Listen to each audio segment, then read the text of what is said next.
Ce sont des leçons fondamentales de mathématiques pour bien comprendre la partie électronique digitale. Théorème de De Morgan, logique positive et logique négative. 2. Logique négative. Jusqu'ici, nous avons adopté une convention appelée convention logique positive. C'est la plus utilisée et nous pensons qu'il vaut mieux pour les utilisations courantes s'en tenir à cette convention. 2.1. Rappel de la convention logique positive. On fait correspondre à un contact fermé, état physique, l'état logique 1 et à un contact ouvert, état physique, l'état logique 0, figure 33. 2.2. Logique négative. Uniquement par convention, on a décidé de faire correspondre à l'état physique contact ouvert le niveau logique 1 et à un contact fermé le niveau logique 0, figure 34, c'est-à-dire le contraire de la convention habituelle. Analysons quelles sont les conséquences de ce changement de convention. Principe de dualité. Considérons la table de fonctionnement d'une porte E, telle qu'elle est donnée par le constructeur, figure 35, dans le cas d'une porte E électronique. Écrivons maintenant la table de vérité de ce montage, en adoptant la convention logique positive L égale 0, H égale 1, nous obtenons la table de vérité de la figure 36. Cette table de vérité est la table de vérité bien connue telle que nous l'avons vue dans la théorie 2. Écrivons à nouveau la table de vérité du montage mais cette fois-ci, en utilisant la convention logique négative, figure 37. Remettons maintenant cette table de vérité en ordre de telle sorte que les variables d'entrée croissent suivant un ordre binaire, figure 38. Nous obtenons la table de vérité d'un nous inclusif. On peut donc affirmer que un opérateur E, en logique positive se comporte comme un opérateur ou en logique négative. Si l'on établit les tables de vérité de tous les circuits logiques dans l'un et l'autre type de logique, on peut écrire le tableau suivant, figure 39. Ces correspondances étaient très utilisées pour économiser des boîtiers dans les circuits numériques, mais la baisse des prix des circuits a fait pratiquement abandonner ce système qui est source d'erreurs. Sur les catalogues de circuits intégrés, la fonction indiquée est celle que celui-ci aurait en logique positive. Un circuit I du commerce fonctionne donc comme un E en logique positive et comme un OU en logique négative. Dans toute la suite de cette théorie, il ne sera plus question que de convention logique positive, c'est-à-dire la convention que nous avons toujours utilisée. Le chapitre 2 de cette théorie peut donc être considéré comme une parenthèse. Vous vous reporterez à ce paragraphe uniquement au cas peu probable où vous rencontreriez un système ancien utilisant la convention logique négative. 3. Théorème de De Morgan. 3.1. Premier théorème de De Morgan, A bar réunion de B bar, égale à barre intersection de B bar. Démonstration par les cercles de les figures 40. Soit un ensemble A et son complément à barre, hachure verte, et un ensemble B et son complément B bar, hachure rouge. La réunion A, réunion B, de A et de B sera la surface incluse dans le contour bleu.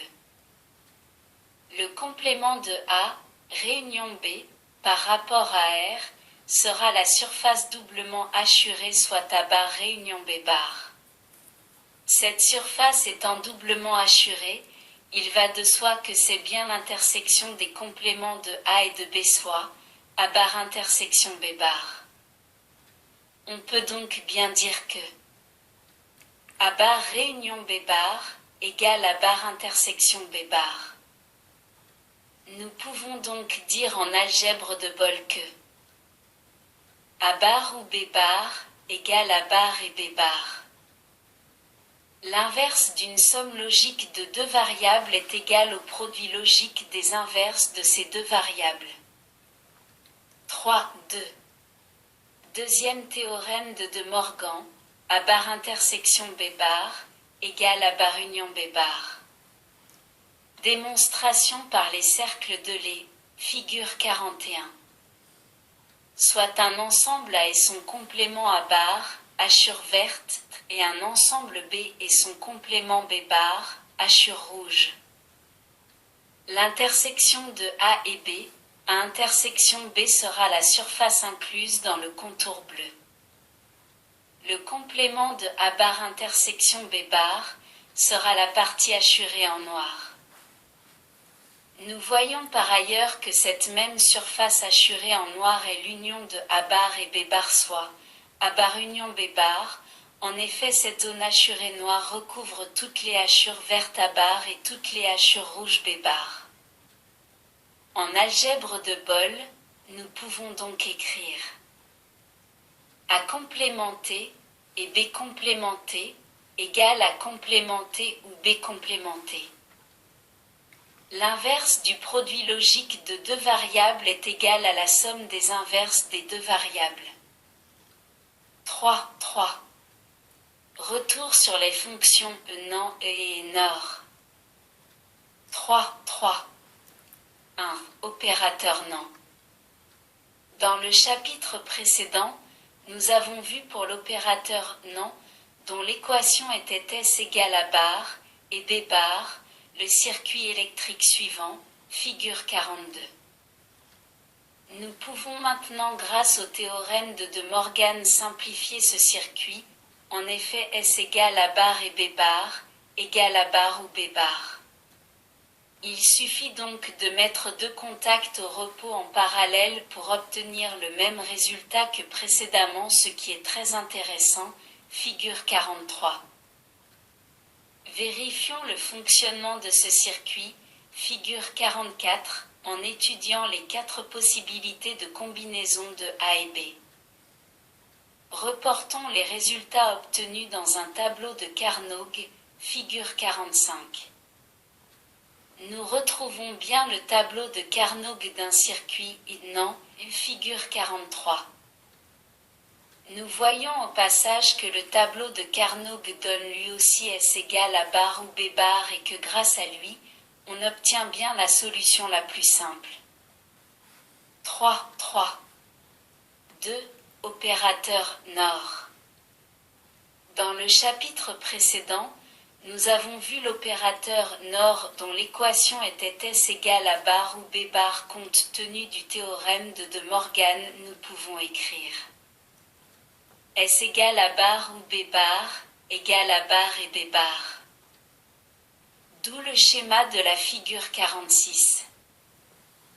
Vous pourrez vous-même réaliser les vérifications de la bonne conformité de la table de vérité de ce circuit NOR avec celle que nous connaissons. 3.4. Association de circuits, transformation de schéma. Nous avons étudié différentes fonctions fondamentales qui sont disponibles sous forme de circuits intégrés. Dans chaque boîtier, il y a plusieurs fonctions du même type. C'est ainsi que l'on rencontre des circuits intégrés contenant 4 NAN et à 2 entrées. Le concepteur de système numérique devra donc, lorsqu'il aura utilisé un NAN, savoir que dans le même boîtier 3 autres NAN à 2 entrées sont disponibles et encore inutilisés. Il sera donc parfois intéressant de pouvoir transformer un circuit et en 2 circuits NAN, par exemple si l'on a un excédent de porte NAN disponible alors qu'il serait nécessaire de mettre un boîtier supplémentaire contenant des UE. Le problème se complique lorsque l'on veut faire par exemple un nœud avec des NAN. On a alors recours à une simplification au moyen du théorème de De Morgan. Le théorème de De Morgan nous donne la relation suivante, A bar et B bar, égale A bar ou B bar qui permet de développer les équivalences entre circuits. Si l'on observe le premier terme de l'égalité, c'est-à-dire A bar et B bar, on remarque que c'est le résultat obtenu en sortie d'un NAND à partir de deux variables A et B présentes sur les entrées. Le second terme de l'égalité A bar ou B bar représente une somme logique, c'est-à-dire le résultat obtenu à la sortie d'un OU dont on a complémenté les entrées. La représentation schématique de cette égalité est faite à la figure 47. Ceci signifie qu'un NAND est équivalent à un OU précédé d'inverseur. Pour vérifier en pratique que les deux montages précédents sont bien équivalents, il suffit d'appliquer des niveaux logiques en A et en B au second montage pour voir si l'on peut écrire une table de vérité analogue à celle d'un circuit NAND. Dans ce cas, les deux montages seront bien équivalents. Nous savons qu'il existe 4 combinaisons différentes de deux variables A et B. Si vous le désirez, vous pouvez effectuer la vérification pour ces 4 combinaisons. Nous n'étudierons pour notre part que la combinaison A égale 0 et B égale 0. La figure 48 montre le résultat pour A égale B égale 0. Connaissant les tables de vérité des inverseurs, celle des UE et celle des OU, il nous a été facile de trouver ce résultat. Le niveau de la sortie est alors 1 pour les deux montages. En procédant de la même manière, nous pouvons vérifier que l'équivalence est valable lorsqu'A égale 0 et B égale 0, A égale 1 et B égale 0 et enfin lorsqu'A égale B égale 1. Nous retrouvons ainsi la table de vérité d'un NAND. Le circuit où A entrée complémentée peut se représenter comme indiqué figure 49. Exemple. Appliquons ce principe au schéma de la figure 50. Pour voir comment il fonctionne, on le transforme en un circuit équivalent en appliquant le théorème de De Morgan au circuit N-AND de sortie. Nous obtenons la figure 51. Nous voyons maintenant que chaque circuit N-AND est suivi d'un inverseur, ce qui revient à remplacer le N-AND et l'inverseur par un V. En effet, on peut dire que I double bar égale Y, deux inversions successives s'annulent. On obtient ainsi le circuit logique de la figure 52. Le circuit n'est autre que celui d'un OU exclusif déjà présenté figure 25. Le théorème de De Morgan nous a permis de trouver un circuit équivalent. Nous verrons par la suite comment tirer profit de celui-ci dans d'autres exemples. Dès à présent, nous pouvons voir que tout circuit logique peut être réalisé avec uniquement des circuits d'un même type, des N-AND par exemple. Le concepteur de circuit a toujours la possibilité de choisir à sa convenance le type de boîtier qu'il souhaite utiliser. Jusqu'à présent, nous avons appliqué le théorème de De Morgan au circuit N-AND, mais il peut être appliqué d'une façon générale à toute équation logique et en particulier à la fonction NOR. Dans ce dernier cas, la relation est A bar, où B bar égale A bar, et B bar. Nous pouvons matérialiser cette égalité par le schéma de la figure 53. Si vous le désirez, vous pouvez facilement, en reprenant le même principe que pour la démonstration de l'équivalence schématisée figure 47, cas du N-AND, établir la table de vérité de chacun des montages figure 53 pour démontrer l'équivalence de ceux-ci. Fin de cette leçon et nous allons apprendre la méthode de Kinmac-Kluskay. Merci de votre écoute. À bientôt.